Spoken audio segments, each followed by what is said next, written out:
He had everything money could buy, and I became the one thing he couldn't purchase. When James Matthews walked into my gallery opening, I never imagined his billions would be the smallest obstacle between us. My mother always warned me, when a rich man says forever, check the fine print. The night James proposed on his yacht under a sky full of stars, I thought I'd finally proven everyone wrong. He slipped that 8-carat diamond on my finger as Miami's skyline twinkled behind us and whispered, "Forever starts tonight." God, I actually believed him. That's the problem with fairy tales. They make you forget who you really are. Let me back up. I'm Maya Davis, and before I became the black woman dating James Matthews, I was just a respected contemporary art curator with my own gallery in downtown Atlanta. I built that business from nothing after graduating from Howard, turning my eye for overlooked black artists into a space that now attracts collectors from around the world. That gallery was my entire life, until James walked in during our Emerging Voices exhibition and bought 3 pieces without blinking at the price tags. I didn't know he was worth billions then.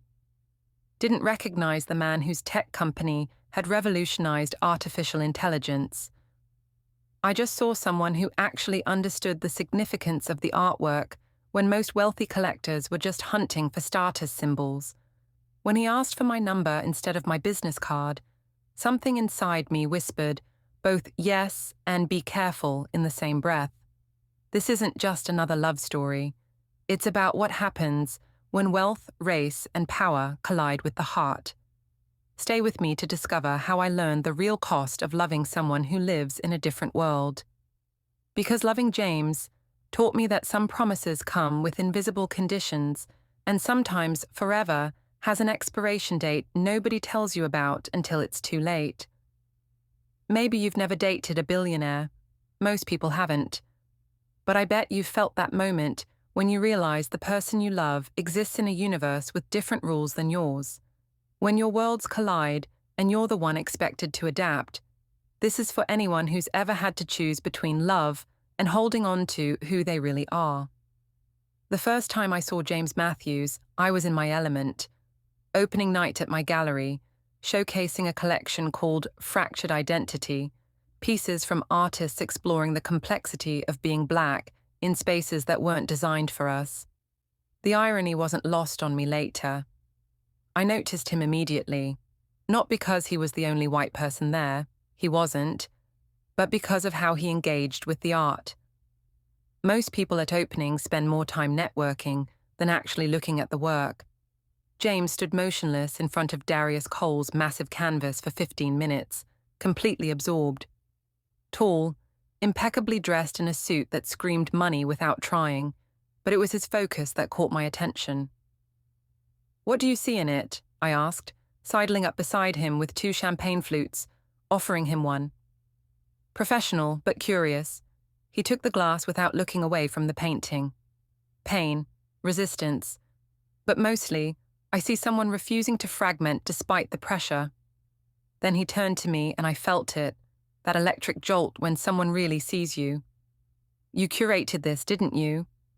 His eyes were intense, intelligent.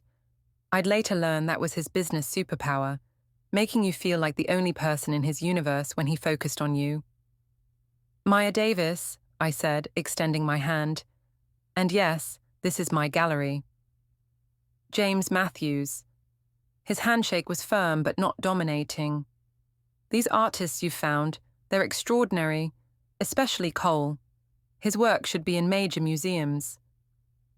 We talked for an hour straight, about art, about the artists' backgrounds, about what makes a piece resonate beyond its aesthetic value. Not once did he mention his own wealth or status.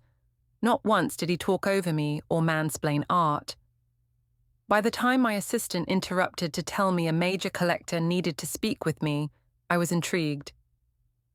"I'd like to continue this conversation," he said, his business card appearing between 2 fingers. "Perhaps over dinner?" I hesitated. My policy was strict, never date clients, but something about him made me want to break my own rules. "I don't mix business with pleasure," I replied coolly. though my pulse wasn't cooperating with my professional tone. "Then let's focus entirely on pleasure," he said with a smile that wasn't presumptuous but confident. "I promise not to buy anything else until after our dinner. That way I'm not a client." I laughed despite myself. Smooth talker. Is that a yes? I should have known then that James Matthews wasn't accustomed to hearing no. But I didn't recognize the warning sign for what it was. Instead, I took his card and promised to think about it. 3 days later, we had dinner at a small Ethiopian restaurant I chose deliberately. Somewhere unpretentious, somewhere that required eating with your hands. A test, maybe. He passed it with flying colors, asking thoughtful questions about the cuisine, genuinely enjoying the experience of something outside his usual world. "So, James Matthews, who loves art but isn't a client yet, what do you do?" I finally asked over coffee. His slight hesitation should have been my second warning. "I run a technology company." Understated, casual. "Which one?" I pressed. "Nexus AI." I nearly choked on my coffee. Everyone knew Nexus, the breakthrough company that had recently become Silicon Valley's newest unicorn, valued at billions. "You're that James Matthews," I said flatly. He looked almost apologetic. "I prefer to be just James when I'm not working. Is that a problem?" And there I was, at the first crossroads, not realizing I was about to step off the map of my carefully planned life.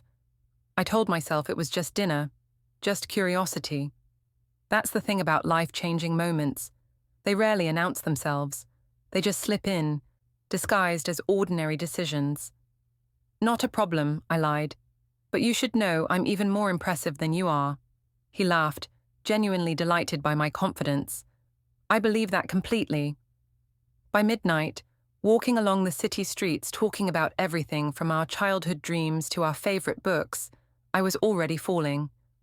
Despite every internal alarm bell warning me that men like him didn't end up with women like me, not really, not permanently, I was falling anyway. 2 months with James felt like stepping into a parallel universe, where doors I didn't even know existed suddenly swung open. Our third date, he flew me to New York for dinner, just dinner, and we were back in Atlanta by midnight. "Time is my most valuable resource," he explained, "and I want to spend it with you." The gallery kept me grounded. During the day, I was still Maya Davis, respected curator, negotiating with artists and collectors. But evenings and weekends became a blur of private jets, seaside villas, and the kind of luxury that makes you simultaneously uncomfortable and addicted. James never flaunted his wealth, but it was the air he breathed. Effortless, assumed. "You're different," he told me one night, as we lay on the deck of his yacht watching stars above the Mediterranean. "You see me, not what I can give you." His fingers traced patterns on my bare shoulder. "Do you know how rare that is?" I did know. Just as I knew how rare it was to find someone who looked at my work with genuine respect, who wanted to understand my perspective as a black woman in the art world, who actually listened when I spoke about the barriers I'd faced. When I introduced him to my close friends, I braced myself. Ava, my best friend since college, pulled me aside at the end of the evening. "He's all in," she said, surprised. "The way he looks at you. Just be careful, Maya." "Of what?" I challenged. "Of believing someone's world can completely merge with yours without something getting lost." But it was too late for caution.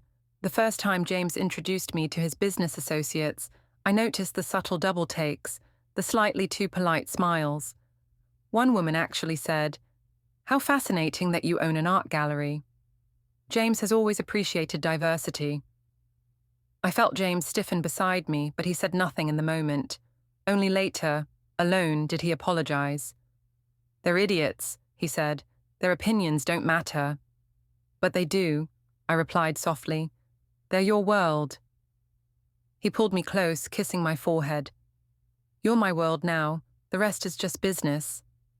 I believed him, especially when, 4 months in, during a weekend at his private island, he whispered, "forever," against my skin for the first time. The word hung between us like a promise, like a spell. Meeting James's family happened at his mother's 70th birthday celebration at their estate in Connecticut.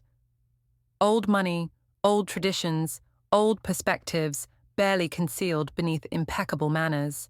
His mother, Eleanor Matthews, greeted me with a smile that never reached her eyes, and a handshake instead of the hugs she gave others. "Maya, what a unique name," she said, examining me like a curator might assess a questionable artwork. "And James tells me you work in art sales." "I own Davis Gallery in Atlanta," I corrected gently. "We represent contemporary artists, primarily from the African diaspora." "How niche," she nodded, already looking past me for more important guests. Throughout the evening, I counted 14 variations of "You're so articulate" and "How interesting" directed my way. James's younger sister Caroline was the only one who seemed genuinely warm, pulling me aside to apologize. "They're from another era," she whispered.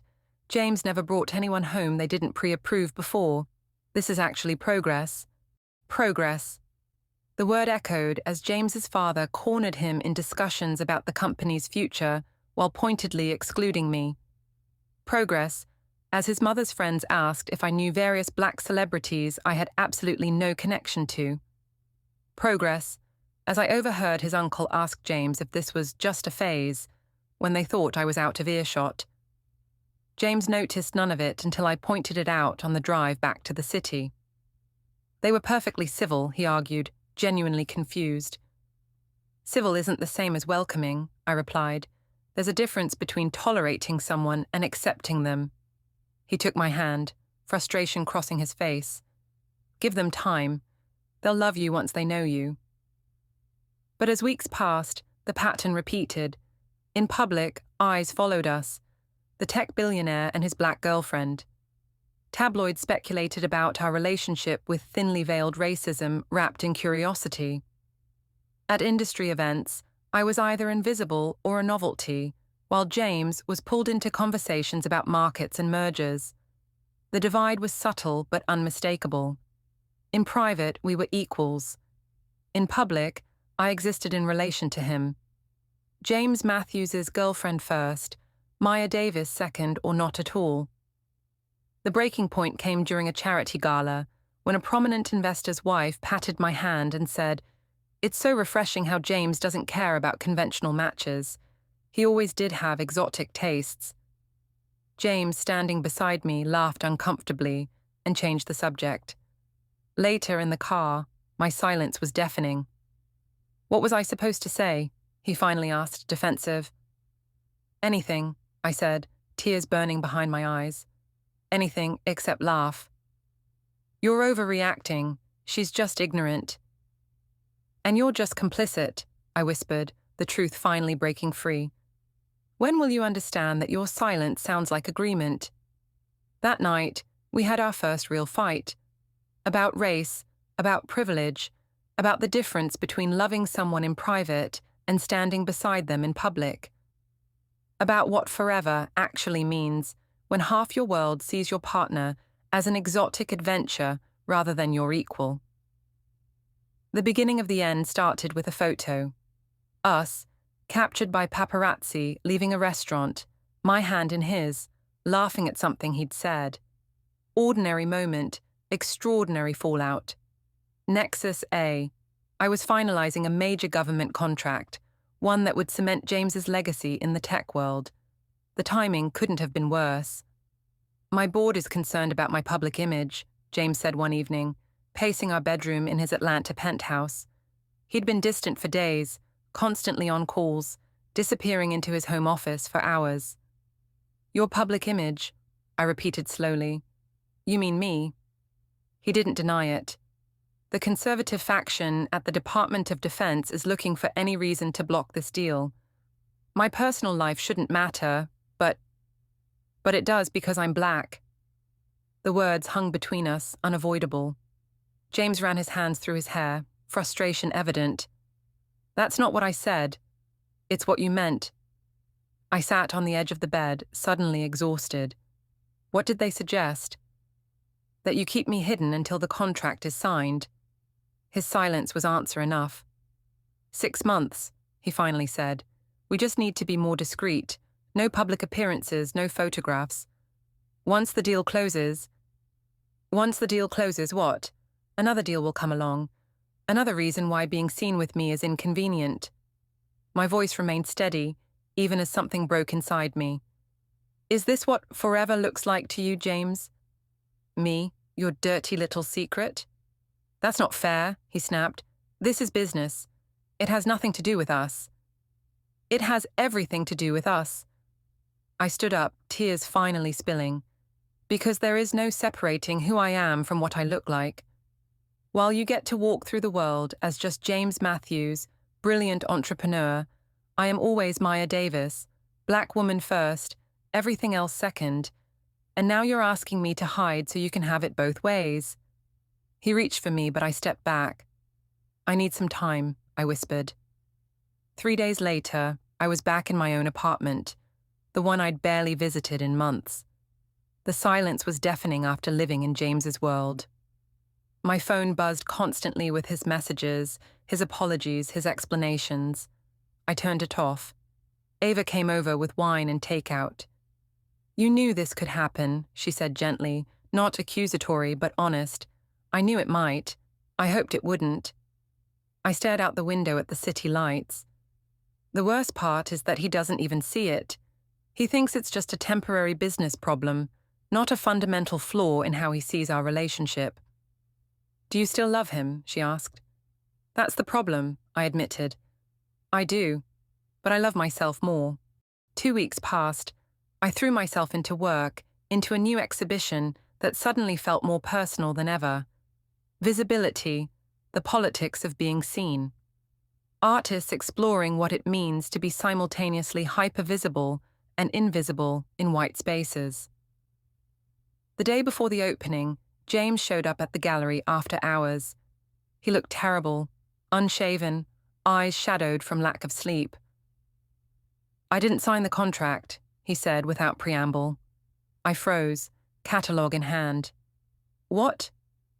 I told the board I wouldn't proceed if it meant compromising my personal life. I told them exactly where they could shove their concerns about my relationship affecting our public image. For a moment, hope flickered, then died. Why? I asked quietly. Because I love you, because you were right. I set down the catalogue. And what happens next time? The next contract, the next board meeting, the next family gathering. Will you fight this battle every single time, James? Because that's what being with me means. His silence told me everything I needed to know. 3 months passed without seeing each other.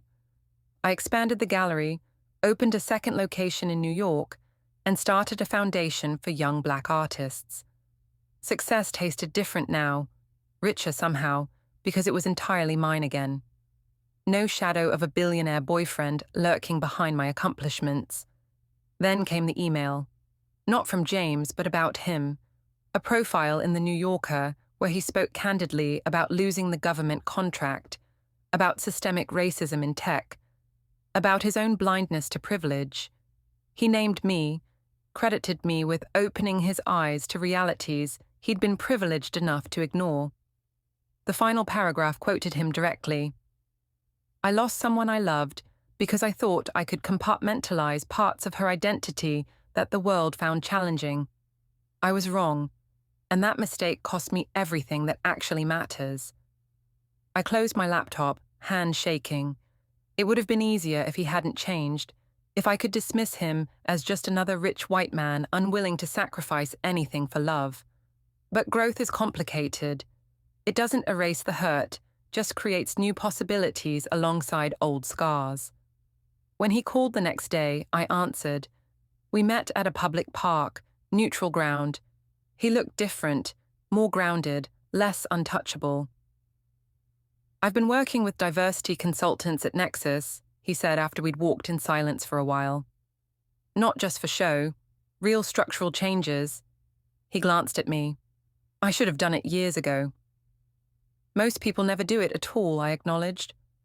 I'm not asking for another chance, he said, stopping by the lake. I just wanted you to know that you changed me, that it mattered. I studied his face, the face I'd loved, still loved in some complicated way. Why did you really come back, James? He took a deep breath. Because I realized forever isn't about grand gestures or promises. It's about doing the work every day, even when it's uncomfortable. Especially when it's uncomfortable. His eyes met mine. I'm doing that work now, Maya. Not for you, for myself. Because once you see the truth, you can't unsee it.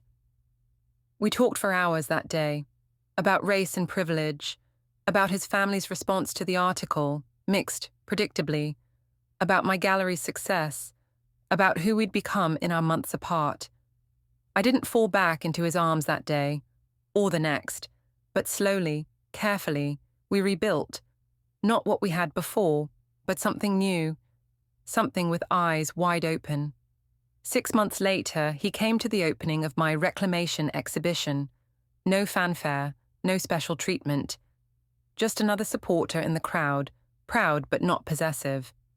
When a museum director referred to me as James's girlfriend, he corrected them immediately. Actually, I'm Maya Davis's partner. She's the real genius here. Small moment, massive shift. That night, watching him chat easily with my artist friends, I realized we'd both been right and wrong. He'd been wrong to think love could exist in compartments.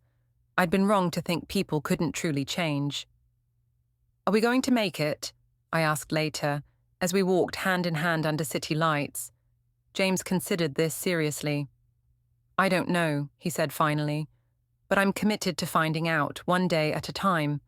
No more promises of forever. Just the promise to keep showing up, keep doing the work. It wasn't a fairy tale ending. It was something better, something real. Because love across difference isn't about erasing the hard parts. It's about facing them together. Eyes open, again and again and again. I used to think love was about finding someone who saw past my blackness, as if that part of me was something to overcome. Now I understand real love sees all of me, celebrates all of me, without pretending the world treats us the same. It's been 2 years since that conversation in the park. James and I are still together, still learning. Some days are harder than others. His mother still purses her lips when I challenge her at family dinners. There are still board members who see me as a liability. But now, when these moments happen, I'm not fighting alone. Last month, James and I launched the Matthews Davis Initiative, funding arts education in underserved communities. Equal partners, equal vision. When reporters asked if this was his philanthropy project, he didn't hesitate. This is Maya's expertise and vision. I'm just fortunate to support it. The night we announced the initiative, he asked if I regretted taking him back. I didn't take you back, I corrected him. We built something new together, something honest. That's what I've learned through all of this. Love doesn't conquer all. That's a dangerous myth. Love isn't magic that erases difference or history or privilege. Love is a choice you make every day to see reality clearly and show up anyway. To do the uncomfortable work of growth. To stand beside someone, even when the world tries to pull you apart. For any woman who's felt forced to choose between being loved and being authentic, especially my Black sisters who know this struggle intimately, hear me. You deserve both. Always both. The right person doesn't ask you to shrink or hide or fragment yourself to fit their world. Sometimes forever doesn't look like what we imagined. Sometimes it falls apart and has to be rebuilt from the ground up.